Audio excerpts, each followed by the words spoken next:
Bienvenidos a esta inmersión en las guías más recientes de pancreatitis aguda. Una condición, que llena bastante las urgencias y las plantas de digestivo. Efectivamente. Y hoy nos vamos a basar sobre todo en las guías revisadas de 2025 de la IAP, la Asociación Internacional de Pancreatología, y sus colaboradores. También con algún apunte de un documento de manejo práctico. Perfecto. Nuestra idea aquí es, sacar lo esencial, ¿no?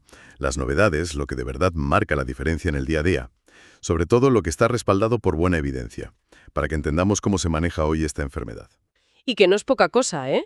Afecta a bastante gente. Hablamos de entre 33 y 74 casos por cada 100.000 personas al año en el mundo. Y lo que más preocupa, claro, es la mortalidad, que puede llegar hasta un 40% si la cosa se complica con un fallo orgánico persistente. Son datos que imponen, la verdad. Vale, pues vamos a meternos en harina. Lo primero, el diagnóstico. ¿Seguimos con lo de siempre, dolor y analítica, o hay algún matiz nuevo? Pues mira, la base sigue siendo la misma, ¿no?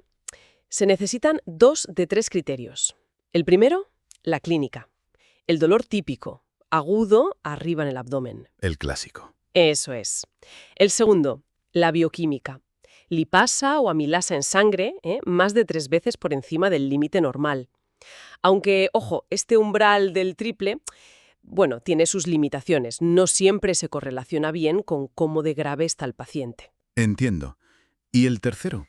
Y el tercero, pues la imagen.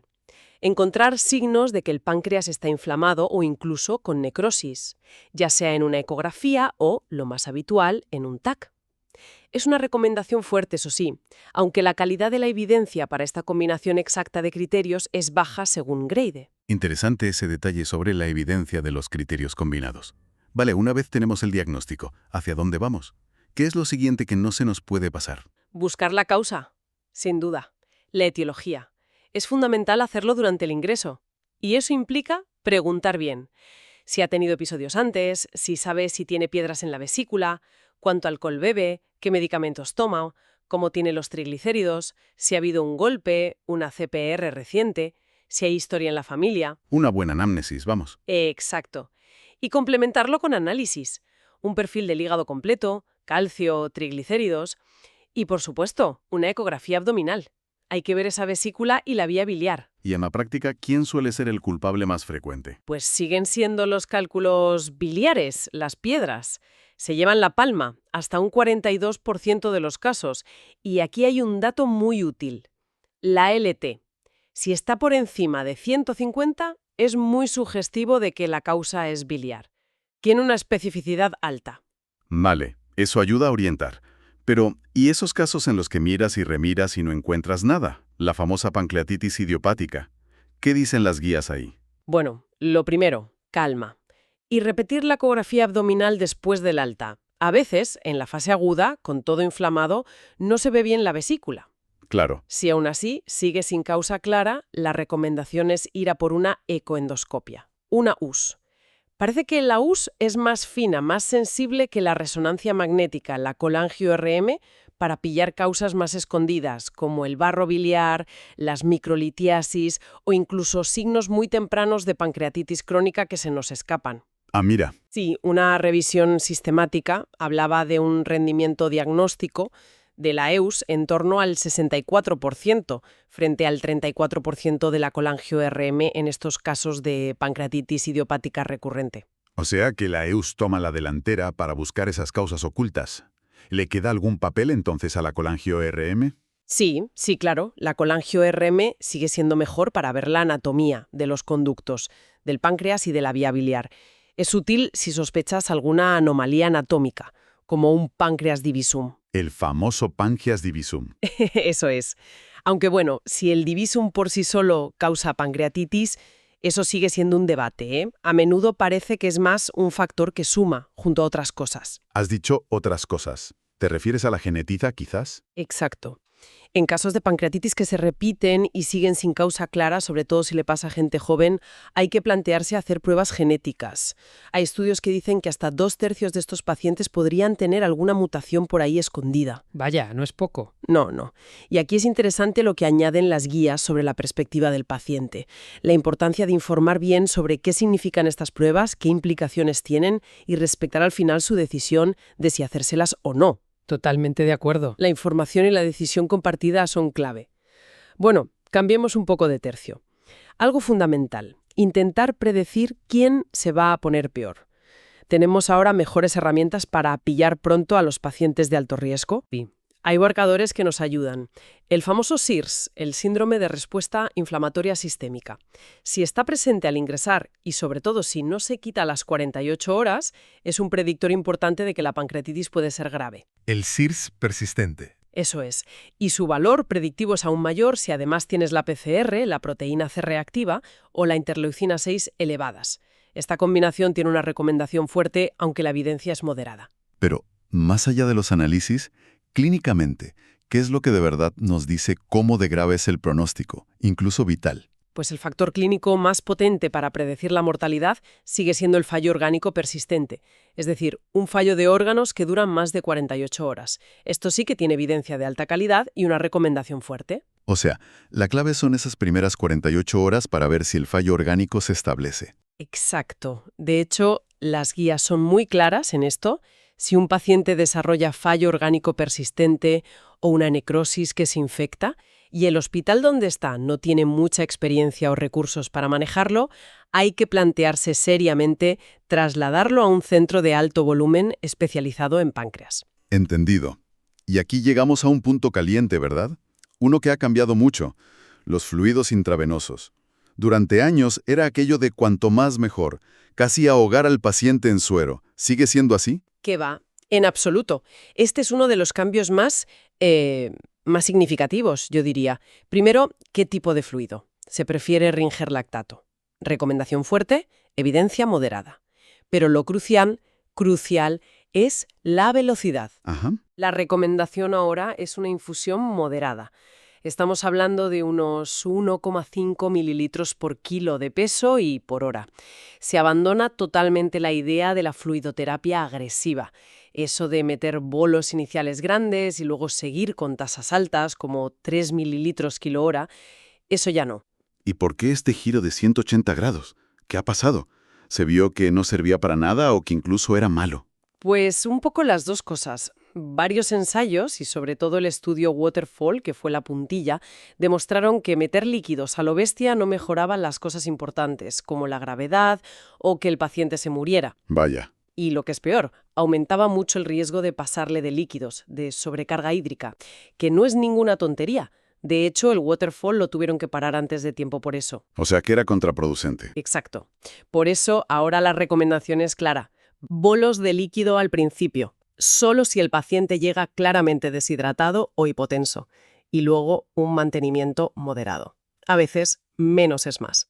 Es un cambio de mentalidad muy importante para la práctica clínica. ¿Y cómo vigilamos que esa pauta moderada es la correcta? Ni pasarnos, ni quedarnos cortos. Pues la monitorización se basa en cosas bastante sencillas, clínicas y de laboratorio. Hay que mantener una tensión arterial media entre 65 y 85 más o menos. Asegurar que el paciente orine bien, al menos medio mililitro por kilo y hora. Y vigilar análisis como el BUN, el nitrógeno ureico. Intentar que no suba de 20. Y el hematocrito, que esté por debajo del 44%, porque si la sangre se concentra mucho, es mala señal. Vale. La monitorización más invasiva con vías centrales y demás, eso ya se reserva para los pacientes que están en la UCI, los más críticos. Con estos pacientes, ¿alguna novedad ahí? Pues la recomendación principal sigue siendo evaluar el dolor a menudo con escalas, la EVA o la numérica, las que usamos siempre. Sí. Y para tratarlo valen tanto los opioides como los antiinflamatorios no esteroideos, los AINES. Las guías sí que dicen que los opioides son más efectivos si el dolor es muy fuerte. Es una recomendación fuerte con evidencia moderada. O sea, no tener miedo a usar opioides si hacen falta. Exacto. Y un punto que me parece interesante que recogen de la perspectiva de los pacientes es que no nos quedemos solo con el número de la escala de dolor. Hay que intentar entender cómo les afecta ese dolor y estar muy atentos a los efectos secundarios de los analgésicos que les ponemos. Muy importante eso. Bueno, pasemos a la nutrición. Aquí también ha habido un cambio radical, ¿no? Lo clásico era dejar el páncreas en reposo, ayunas y punto. ¿Sigue siendo así? Para nada. Este es otro de los grandes vuelcos, y con evidencia muy sólida de muchos ensayos clínicos. En las pancreatitis leves o moderadas, empezar a comer por boca tan pronto como el paciente pueda. No solo es seguro, sino que además hace que esté menos tiempo en el hospital y no aumenta las complicaciones. Eso sí que es una revolución. Totalmente. La recomendación es fuerte y con evidencia alta. Si el paciente tiene hambre, no tiene mucho dolor, ni náuseas, ni vómitos, pues a ofrecerle una dieta sólida. Eso sí, baja en grasas, lo antes posible. Impresionante el cambio. Pero, ¿y si el paciente no tolera comer? Si sigue con dolor, con náuseas o con el intestino parado, ¿qué hacemos? En ese caso, la indicación también es clara. Nutrición enteral precoz. Idealmente, empezarla en las primeras 72 horas. Se ha visto que la nutrición por sonda es mejor que la nutrición por vena, la parenteral, en los pacientes con pancreatitis moderada o grave que no pueden comer. ¿Mejor en qué sentido? Pues reduce el riesgo de infecciones, de fallo orgánico y también la mortalidad. Vale. ¿Y cómo ponemos esa sonda? ¿Hay que pasarla hasta el yeyuno, más allá del estómago? Pues parece que no hace falta. Hay muchos estudios, metaanálisis, que han comparado poner la sonda en el estómago, nasogástrica, con ponerla en el yeyuno, nasoyeyunal. Y la conclusión es que las dos son igual de seguras y eficaces. Así que se puede empezar perfectamente con una nasogástrica, que es más fácil de poner. Más sencillo, sí. ¿Y qué tipo de fórmula usamos? ¿Algún especial? Pues tampoco. La recomendación es usar una fórmula estándar de las poliméricas normales.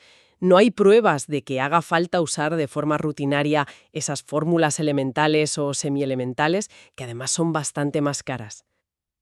Entonces, la nutrición por vena, la parenteral, ¿cuándo la usamos? Casi nunca. Pues queda relegada a situaciones muy concretas, la verdad. Básicamente cuando no puedes usar el intestino, por ejemplo, si hay un hilio que dura muchísimo o un síndrome compartimental abdominal. O si intentas la nutrición enteral, pero el paciente no la tolera o no consigues darle todo lo que necesita por esa vía. Ahí sí, claro, recurres a la parenteral. Clarísimo el tema de la nutrición. Vayamos ahora a las complicaciones. Una de las que más miedo da siempre es la infección de la necrosis del páncreas. ¿Hay que poner antibióticos a todo el mundo por si acaso para prevenirla? Aquí las guías son rotundas. Recomendación fuerte, evidencia de alta calidad, no. Rotundamente no. No se recomienda usar antibióticos de forma profiláctica en la pancreatitis aguda. Ni siquiera si hay necrosis pancreática pero está estéril.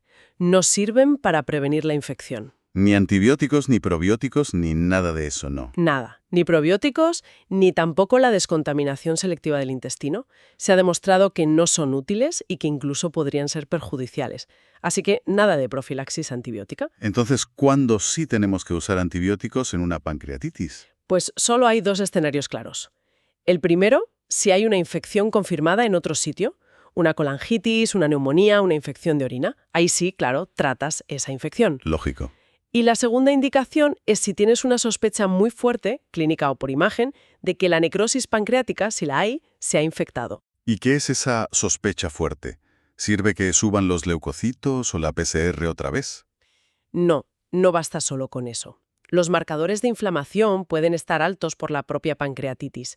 La sospecha de infección se basa más bien en que el paciente empeore clínicamente, típicamente después de una semana o 10 días, que vuelva la fiebre o suban más los leucocitos, o en encontrar en el TAC algo muy específico, como gas dentro de la colección necrótica. Eso sí que grita infección. ¿El gas en la necrosis? Exacto.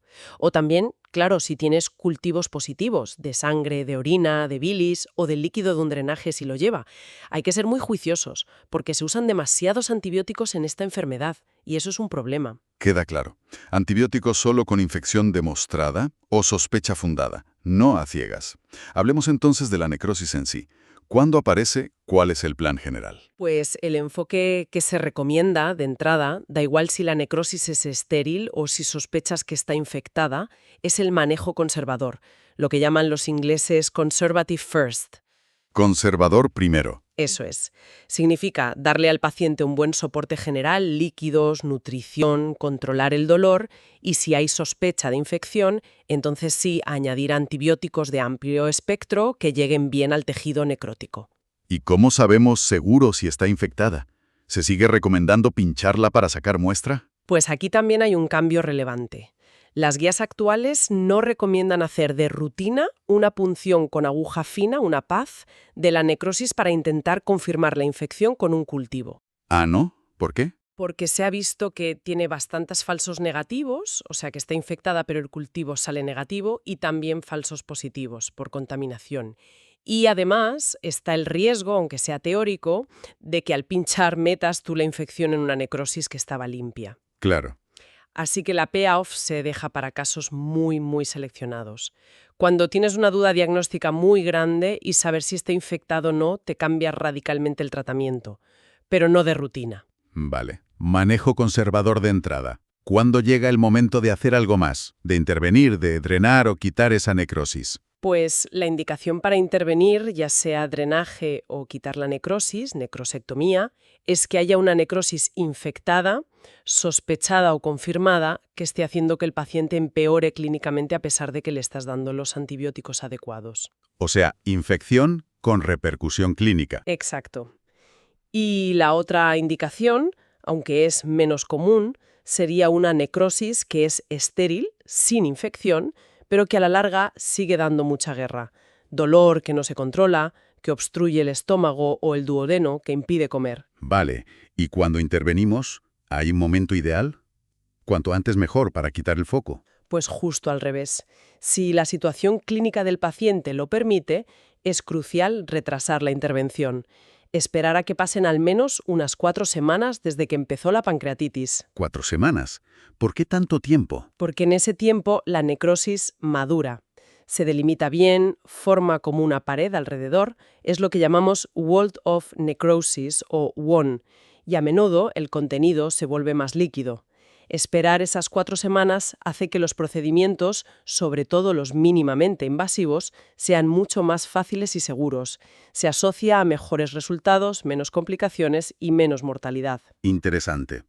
Esperar es mejor. Sí. Y cuando ya decides intervenir, el enfoque que se prefiere es el step-up, ir paso a paso, de menos a más. El primer paso es intentar drenar la colección. ¿Drenar cómo?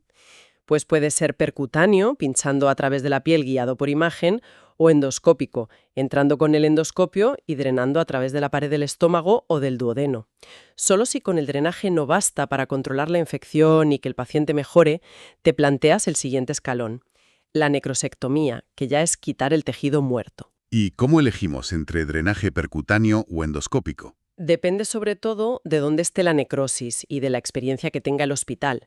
Si la colección está pegada al estómago o al duodeno, lo ideal es el drenaje endoscópico transluminal. A través de la pared. Exacto. Se puede hacer poniendo varios tubitos finos de plástico, los pigtails, o lo que se prefiere cada vez más, sobre todo si la necrosis está infectada o tiene mucho material sólido, es usar un stent metálico especial, un LAMS. ¿Un LAMS? Sí, son las siglas de stent metálico de aposición luminal. Es como un tubo metálico corto, pero ancho, que comunica la colección directamente con el estómago o el duodeno. Drena muy bien y además te permite luego entrar por ahí mismo a quitar la necrosis si hace falta. Suena avanzado. ¿Y el percutáneo? El drenaje percutáneo se reserva más para colecciones que no son fáciles de alcanzar por endoscopia. Por ejemplo, si están en la parte de atrás, del abdomen, en la gotera paracólica o abajo en la pelvis. Vale. Drenaje endoscópico o percutáneo como primer paso. ¿Y si no funciona? ¿Ya toca abrir al paciente y limpiar? No necesariamente. El siguiente paso en esta estrategia escalonada, step up, es la necrosectomía, sí, pero intentando que siga siendo mínimamente invasiva. Ah, ¿cómo? Pues si habías puesto un drenaje percutáneo por la espalda, por vía retroperitoneal, puedes hacer una necrosectomía retroperitoneal videoasistida, la VIART. Es como una laparoscopia a través de ese túnel del drenaje. Entiendo. Y si habías puesto un LAMS por endoscopia, puedes hacer una necrosectomía endoscópica directa, la NED. Entras con el endoscopio a través del LAMS y vas sacando los trozos de necrosis. Fascinante. ¿Y la cirugía abierta clásica? Pues la cirugía abierta se queda como el último recurso. para casos muy complicados que no responden a todo lo anterior, o si las colecciones son muy sólidas, como piedras, o si hay otras complicaciones como una fístula con el intestino. Es interesante lo que apuntan las guías sobre la perspectiva del paciente. Esa espera de 4 semanas puede generar mucha angustia si no se explica bien por qué se hace. Otra vez la comunicación. Sin duda. Explicar bien qué esperar en la mayoría de los casos es más seguro y al final más efectivo es fundamental para que el paciente y la familia lo entiendan y estén más tranquilos. Totalmente. Bueno, dejemos ya la fase aguda y sus complicaciones. Una vez superado el bache, ¿qué hacemos después? Para evitar que vuelva a pasar y para vigilar si quedan secuelas. Pues sí, la prevención de que vuelva a ocurrir, la recurrencia, es prioritaria. En el caso más frecuente, la pancreatitis por piedras en la vesícula, que fue leve, la recomendación es muy firme. Quitar la vesícula, hacer la colecistectomía, durante el mismo ingreso en el hospital. ¿En el mismo ingreso? Sí, reduce mucho el riesgo de que repita. Es una recomendación fuerte, con evidencia moderada. ¿Y si la pancreatitis por piedras fue más grave, con necrosis o colecciones? ¿También operamos antes de darle el alta? Ahí no, ahí la recomendación cambia. En esos casos se aconseja retrasar la cirugía de la vesícula hasta que las colecciones del páncreas se hayan resuelto, o casi, y el paciente esté ya bien recuperado. Operar antes podría ser peor, más complicaciones. Tiene lógica. Es una recomendación condicional, con menos evidencia, pero es lo más prudente. Y por supuesto, si la causa fue otra, el alcohol, los triglicéridos altos, pues hay que actuar sobre eso. Dejar el alcohol y el tabaco del todo, controlar los triglicéridos a rajatabla. Fundamental, atajar la causa. Y más allá de evitar que repita, ¿qué problemas pueden quedar a largo plazo después de una pancreatitis, aunque el episodio agudo se haya curado bien? Pues pueden quedar secuelas importantes, ¿eh? Y hay que buscarlas activamente en el seguimiento. Una de las más importantes es el riesgo de desarrollar diabetes después de la pancreatitis. ¿Diabetes? Sí, se recomienda hacer un cribado cada año con una analítica de glucosa y la hemoglobina glicosilada, la HbA1c, empezando unos 3-6 meses después del alta.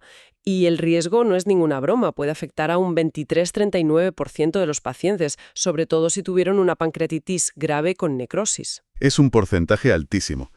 ¿Alguna otra secuela funcional que haya que vigilar? Sí, la otra importante es la insuficiencia pancreática exocrina, la IP.